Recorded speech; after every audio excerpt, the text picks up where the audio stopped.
about all of those things. Hi, Zinno. I'm glad I made it. Yeah, I'm glad you made it too. I'm glad I am your. Am I the last one of the last guests post or pre-vacation? You are. You're the second to last guest pre-vacation. I mean, nothing like starting your vacation with me. God. I mean, Well, today, I definitely need a vacation after that commute today. And I got yelled at by the conductor because Marley was in a seat. And I just think that Marley on a seat takes up less space than her on the floor because no one wants to sit with the dog at their feet. So at least her on the seat allowed for someone to sit like in a chair with no one at their like whatever. right. And she was sitting so quietly. There's a crying baby behind me. And I know you have 2 little boys, not little anymore, but younger boys. And like this baby's crying behind me. And I understand babies are humans. My dog's sitting so quietly, no, like bothering nobody, tucked in a corner in a window. I'm like, you're gonna make a big deal over my dog? I want to She's make. good. I want to make that into a shirt. I understand babies are humans. Ariel Epstein. They are humans, but they Babies cry are and they can be annoying. And my dog was They sitting can very be. silently on the train doing nothing. So why are you getting annoyed at my dog? Because people got to be. They got to complain about something.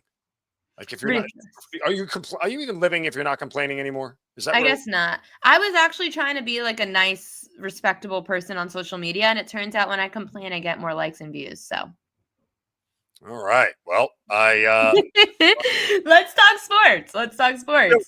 let's do it. I'm here. My Ravens play tonight. Ravens and Dolphins.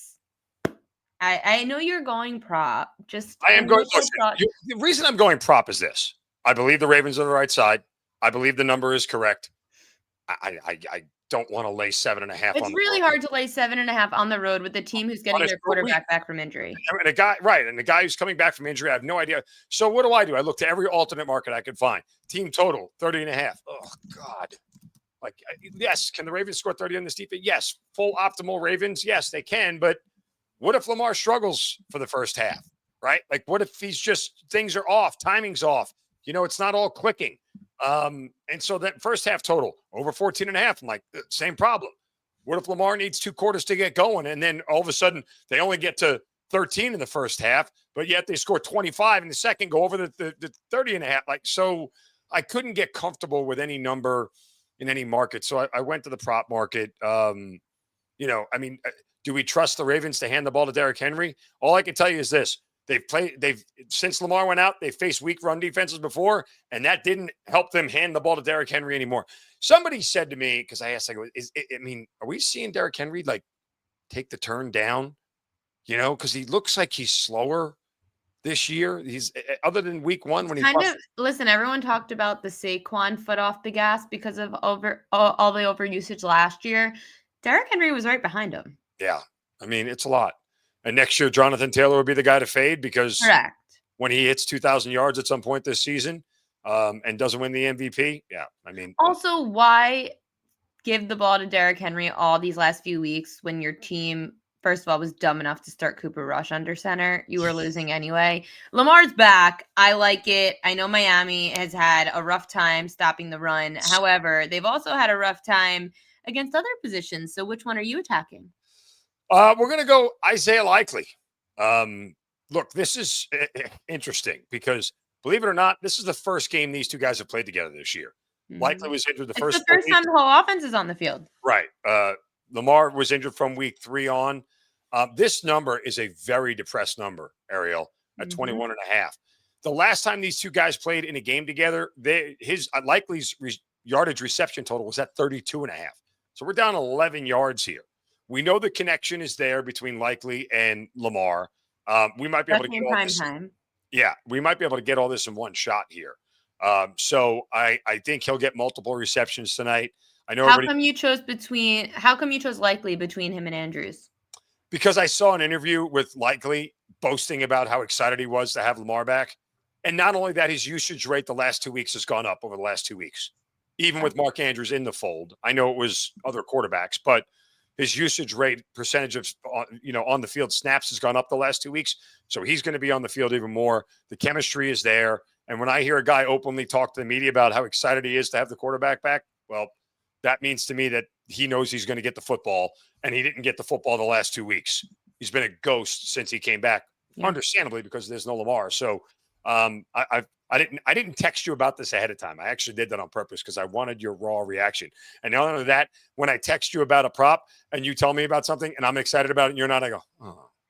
I am excited. I just couldn't decide between him or Andrews because when I was looking at all the tight ends to face Miami this year, whenever there's, let's just say 11 personnel on the field, or let's just say it is these two tight end sets type of offenses.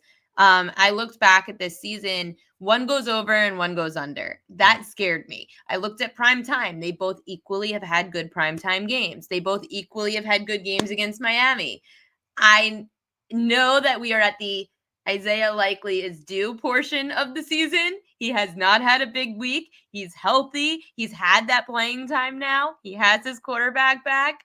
I do like Isaiah Likely over 21 and a half receiving yards. I just couldn't decide between him or Andrews.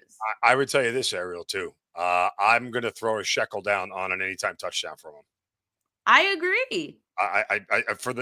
For what you're getting for Isaiah Likely. What are you seeing the anytime touchdown at right now? Is it plus 260? 360? 260. Oh, 260. And Andrews is at 190. Yeah, so it's worth it. I think it's worth it. He will be looked for in the end zone. Between him and Hopkins, I think those are his first two targets. The first two looks he has in the end zone are DeAndre Hopkins and Isaiah Likely, probably due to sheer just size, right? Certainly isn't Zay Flowers. That's for sure.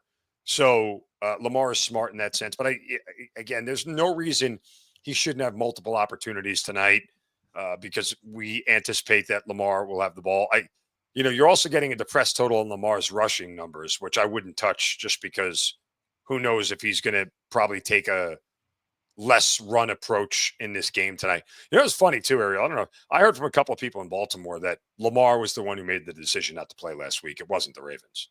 It wouldn't surprise me. That he basically calls his own shot. And basically why that whole thing happened with the Ravens in the injury report, they were expecting him to play. And Lamar said at the last minute, yo, I'm out. I'm good. Doesn't surprise me. There's a lot of weird things going on in that organization. It went from being the greatest organization to play for to recently the last 3 years have seemed like a mess. And granted, I'm not blaming that all on the front office or the coaching staff. Right. I also do blame Lamar for that. Sure. Lamar is a lot, but he's a star. And until he's not a star, you got to deal with a lot sometimes. I know that a lot of people are going to be trying to tease the Ravens today. Yep. It's 7.5. So a lot of people putting the Ravens in a teaser leg. Who would you tease it with? Detroit. I'm not going to overthink this one. The Lions score about a bajillion points at home. And they're better than everyone. Like my friend says to me, if one of the guys I know in the sports betting industry, when you ask him who's the best team, and he always responds with the Lions at home are the best team in the NFL. And he's not wrong. Go beat that team in Detroit. If they don't beat themselves in the NFC playoff game last year with 5 turnovers, they're playing the Eagles in Philadelphia, or they're playing that NFC championship game in Detroit, not in Philly. So I don't have any reason to think the Vikings' anemic, broken, impotent offense with J.J. McCarthy is going to pose a real threat here in this game, especially not at minus 2.5. So this was the best way I could play the Ravens tonight. I don't know a path for Miami to get to victory other than the Ravens beating themselves. Right? Sure. Well, I know everybody in the chat talking about Tua throwing an interception, and here's just my counter to that. Everyone likes to talk about quarterbacks throwing interceptions mostly because they believe the quarterback is the reason for it. The problem is you need somebody on the other side to catch said football. The Ravens don't really do that. So if you want to bet INT, go for it. I know they had an interception. I think it was last week against the Bears. I wasn't expecting you to go there with that. But they don't catch footballs on the defensive side of the ball. Like that ship sailed with Ed Reed. And it also sailed, oh my gosh, who was it a couple of years ago? Geno Stone had a really big year for whatever reason a few years ago. But outside of that, no one picks anyone off. Maybe they force a fumble, but no one picks anyone off. So I'm just saying to tread with caution on the Tua interception. Let's go to college football. You've got something on the slate tomorrow. It's Louisiana Tech going up against Sam Houston State. I'm kind of actually excited about this. Oh, really? Why? Well, so this is actually a conference that I've played a bunch this year in Conference USA. Sam Houston State, the Bearcats, and those cats are spelled with a K, which is kind of annoying. They stink. Okay. They're not a good football team. They're 0-7 overall, 0-4 in conference play. Now, I've played on them twice this year in favorable spots at home, including the last time against Jacksonville State, where they were 7.5-point dog. And I actually told people to bet them outright to win the game when they were 0-5 going into those games. And they almost did. They literally took the lead, Ariel, with about, I think it was like 31 seconds left. They took a 1-point lead and somehow gave up all the yards for them to kick a game-winning field goal. Jacksonville State did, and they lost the game, but they covered the number. Here's what else is interesting about Sam Houston State. Guess what? Their defense stinks. They are really bad, particularly on the road. This is a defense that's 130th in SBS of 134 teams. They're 129th in pass defense. They're 134th of 134 teams. That would make them last in scoring defense at 38.9 points per game. On the road this year, Ariel, they have given up. Are you ready? Are you counting? They have given up 41, 37, 37, and 55 when they played Texas. So they've given up 37 points. They've also lost every road game by at least 17 points or more. Not going to overthink this. Louisiana Tech over 32.5 points here. I don't know if they can cover the 17. If they don't, I tend to think they're not covering that number anyway, but I'd rather just go to an alternate market than lay 16.5 points. And there's no reason to believe that at this point, Louisiana Tech, whose offense is fairly erratic at times, but this is just a bad defense that they could take advantage of. I know this is a big number here, but we're going Louisiana Tech team total over 32.5. I love the comment by Joe Dollar. Only a sicko's excited about this game. So I would tell you, if that was the only reason I was a sicko, I'd actually be doing pretty well in life. I think you're getting your act together, Mark. I think you're getting your act together. I'd be the only one. Listen, I'll put you on a 3-way call with me and my mother. You'll find out how much my life is not in order. Your mother, or are we going to go like ex-wife? No, we don't want to talk to her. We're going to talk to her. Talk to the current girlfriend. At least your sons love you. That's all that matters. As long as the kids love you. I'm fooling the current girlfriend at this point in time for the past 6 months now, so I'm doing all right. No, I told you got your act together, so now you got a winner. She's great. Let's go into some of these big games. I know that we've got, what is it, the cocktail party, right? Georgia, Florida, they call it. I'm going. You are? Yes. With your girlfriend? Yeah, she's a Florida alum, and I think she's like a. Mark likes the Italian mama. That's right. I told Ariel anytime she needs good Italian food, just drive out to the island. My mother will give it to her.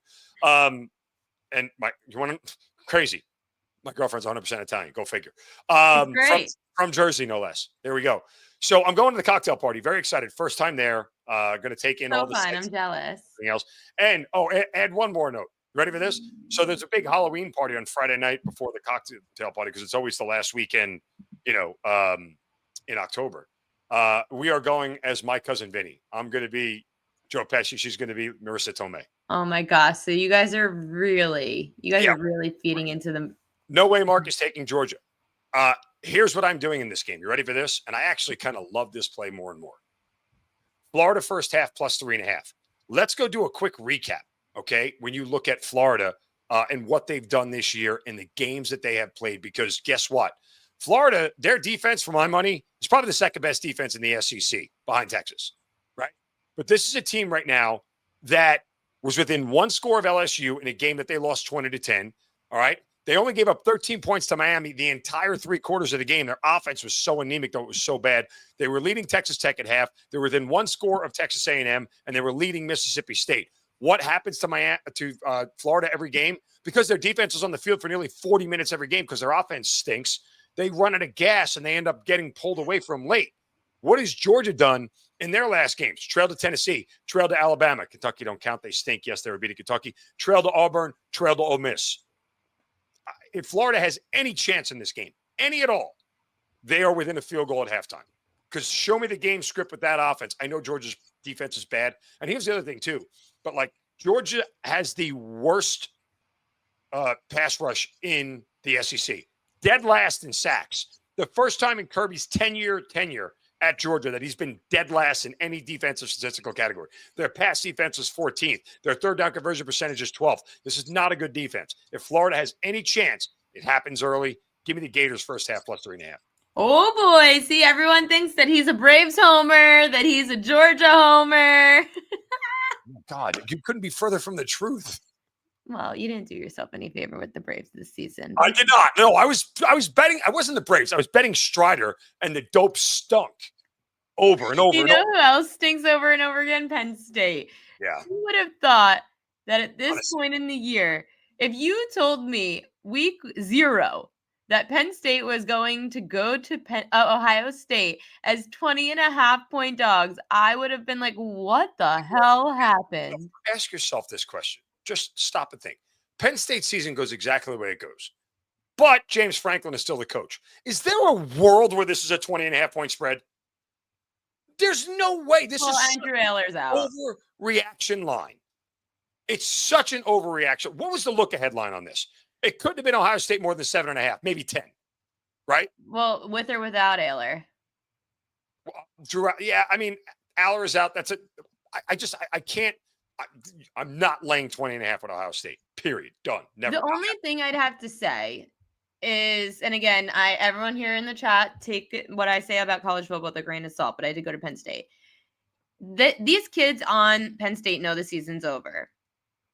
You might as well try your best to give all you've got to your rival. One game. This is your Super Bowl right here. Yeah, this is the season. This is the their one, whole it's season. the one feather in your cap that you could ruin Ohio Not State. to say they upset them, but at least you could try to, play hard and not lose by 20. And what really is the drop off between Drew Aller and the next guy? I don't know that. Yeah, even if let's call it 3 points, 3 to 4 points, that's still a 7 point inflation on this line. Like it's just, I don't think you could sit there honestly and bet Ohio State in this spot. Like I'll stay away from the game. I would only bet the Penn State plus the points, but I don't really, have a ton of faith. I've kind of tuned out on them since everything with Franklin went down. But I just know that is an insane number. Like, how about Oklahoma, Tennessee? You're treating Penn State, by the way, like they're Northwestern. Like they have no business being in this. The season's over. I guess you have to see if they have anything to play for, like Tennessee and Oklahoma. Tennessee laying 2.5. I like Tennessee. Tennessee's defense kind of gives you a little bit of concern. But here's what happened to Oklahoma. Okay, we got found out that they played a soft ass cakewalk schedule in the beginning of the year against really poor offenses, and that's why their numbers look so good, right? I mean, Auburn's offense, Texas's offense, right? SC's offense. What happened when they finally played Ole Miss, a real offense? Well, Miss sprints out to a lead. Oklahoma can't keep up. Oh, now I know Oklahoma came back and actually took a lead for about 4 minutes of that game, but this is the best offense that they'll face all year long by far. Now, what's scary here is that you're asking a Tennessee defense that gave up 34 to Kentucky. Oh, my God. Oh. And they gave up 24 to UAB with Trent Dilfer. Ugh. That's how bad this defense is. I get it. But if you're asking me to bet on a team in a race to 50, I'm taking Tennessee. We're in a race to 40, I'm taking Tennessee. Night game in Knoxville, their defense doesn't have to be great. I think Oklahoma's a little bit overvalued. And if they lose this game, guess what? And both of these teams are fighting for their season, right? Third loss is essentially going to knock them out of the CFP contention. So I think the Tennessee offense rules the day here. Philip Fulmer, advantage in coaching. What did I just say? Philip Fulmer. Jesus Christ. Josh Heupel, advantage in coaching over. It's kind of my Friday, so you could act like it's your Friday too. Gotcha. Yeah. Over what's NBA tonight. I know that we've got a lot of things covered, but anything in the association?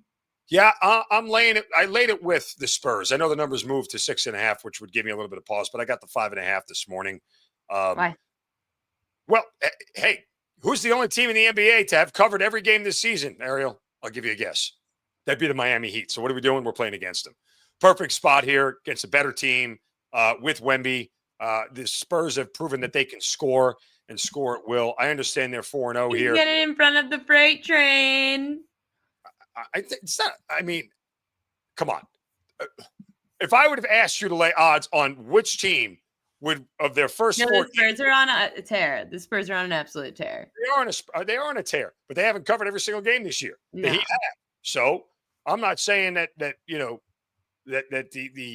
Heat are a bad team or anything. I just they also have played Orlando and Memphis and Charlotte. Like, okay, I mean they covered against the Knicks team is supposed to be really good. So I don't know. I think the Spurs, as you said, they're a wagon right now with Wemby. It's going to be way too much for them, and I got it under 2 possessions. So give me the Spurs -5.5. Mark Zinno, you got anything going on this weekend? Georgia, Florida, baby. That's it. I'm not a big Halloween guy, but I'm getting dressed up for the Right, sake. you told me I was gonna ask you at the end of the segment, but you told me already what you guys are gonna be, so I that's mean, fun. I have to. I will send you I the hate picture. Halloween. If you look at the cover of the My Cousin Vinny movie, that is what our costume is going to be like. And Jamie, Mark just said he's laying it with the Spurs tonight. yep, they're laying it with the Spurs. I would give a nod to Jamie. I would also give a nod to Golden State tonight. I looked really hard at them. I think that's the right side. I would lay the 2.5. When Milwaukee beat the Knicks the other night, the Knicks were leading 103 to 101 with 7 minutes left, and then scored 8 points the rest of the game. 8. And my guess is if they lose that game, this is a different line for Golden State. In a 1 possession at 2.5 this morning, I think it might be 3.5 now. I think Golden State beats his team handily. So that's the other one I looked at.